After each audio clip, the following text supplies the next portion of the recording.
పాక్ ఆక్రమిత కాశ్మీర్లో అసలేం జరుగుతోంది?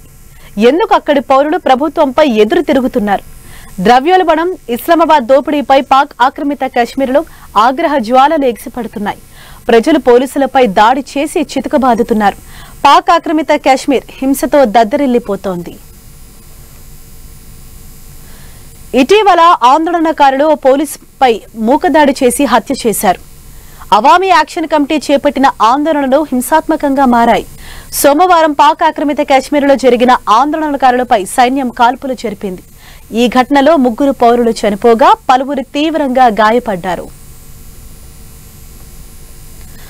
శనివారం జరిగిన అల్లర్లలో ఒక పోలీస్ అధికారి సహా మరికొందరు పౌరులు ప్రాణాలు కోల్పోయిన విషయం తెలిసింది. ఈ ప్రాంతంలో వ్యాపారాలు పూర్తిగా మూతపడ్డాయి.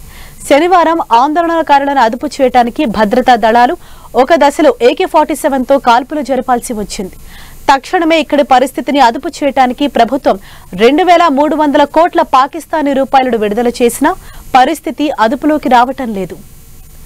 స్థానిక మంగ్లా డ్యాం నుంచి ఉత్పత్తి అయ్యే విద్యుత్తును తమకు ఉచితంగా ఇవ్వాలని స్థానికులు బలంగా డిమాండ్ చేస్తున్నారు. అంతేకాదు, గోధుమలపై రాయితీలు కల్పించాలని కోరుతున్నారు.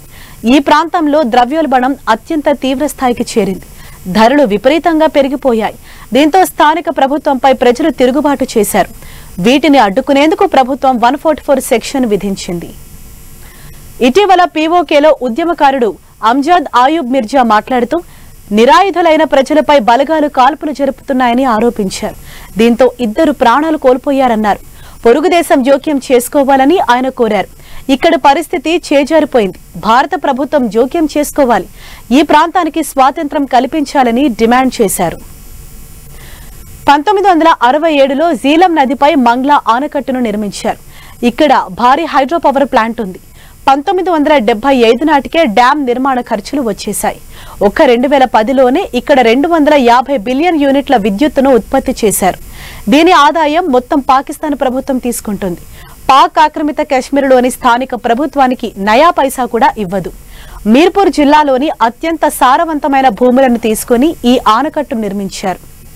ఈ భూముల్లో వాస్తవానికి స్థానికులు ఆహార ధాన్యాలను పండించుకునేవారు. డ్యాంలో మొత్తం 1400 మెగావాట్ల విద్యుత్ తయారవుతుండగా వీటిల్లో 300 మెగావాట్లను స్థానికంగా ఇస్తామని నాడు పాక్ ఇక్కడి ప్రభుత్వానికి హామీ ఇచ్చింది. కానీ ఇక్కడి నుంచి పాక్ పంజాబ్లోకి విద్యుత్ తరలించడం మొదలుపెట్టింది. వాస్తవానికి అక్కడి పంజాబ్ వాసులతో పోలిస్తే స్థానిక ప్రజలు ప్రతి యూనిట్పై అధిక ధర చెల్లించడం ప్రజల్లో అసంతృప్తిని రేపింది. POKలో ఏటా 20 లక్షల వృక్షాలను నరికేసి పాకిస్తాన్ తరలించి విక్రయిస్తారని పరిశోధకుడు డాక్టర్ షబ్బీర్ చౌదరి వెల్లడించారు.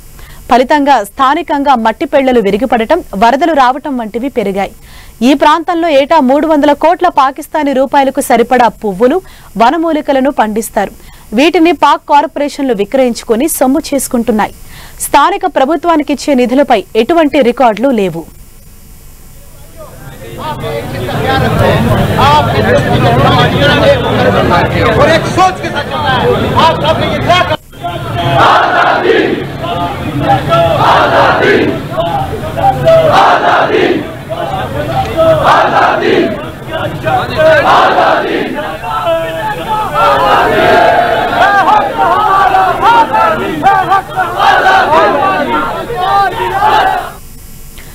ఇక నీలం లోయలో అమూల్యమైన రత్నాలు దొరుకుతాయి.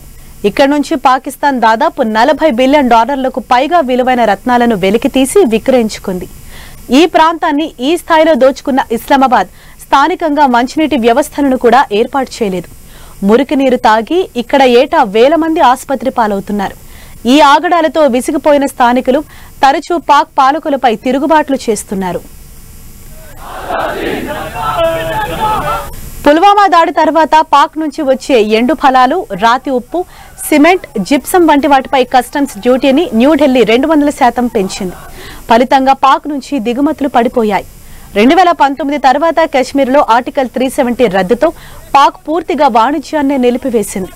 ఆ ఆర్థిక ఒత్తిడి ఇస్లామాబాద్ మీదుగా POKపై పరోక్షంగా ప్రతికూల ప్రభావం చూపుతోంది.